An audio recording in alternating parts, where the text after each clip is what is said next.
Natutuwa ako dahil parang hindi siya, parang Pilipino siya eh.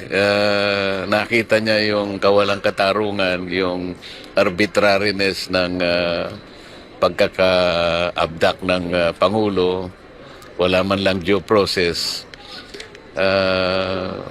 Masigit pa siya sa ibang Pilipino sa atin na nakakaalam ng katwiran at kahalagahan ng hustisya na dapat ay hindi naman ganon ang ginawang pagtrato sa isang Pilipino, lalong-lalo na nga sa naging Pangulo pa ng ating bansa.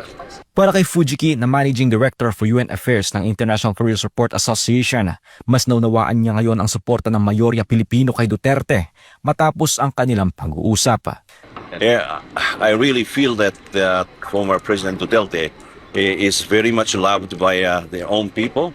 And as a leader of the country, what he is doing, he has been done, is really right things to protect their nation, protect the people of the nation.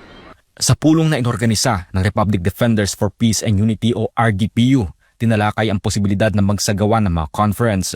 Layunin nitong ipaliwanag sa Japanese community ang issue kaugnay kay FPRD.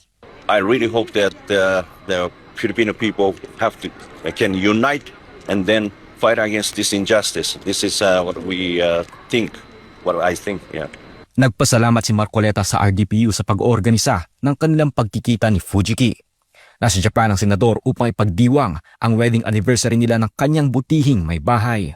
Nagpasalamat ako sa kanya sa malaking participation niya sa pagtulong sa mga OFWs dito sa Japan, lalong-lalo na yung naglalayon na magkaroon ng interim release ang dating Pangulong Rodrigo Roa Duterte.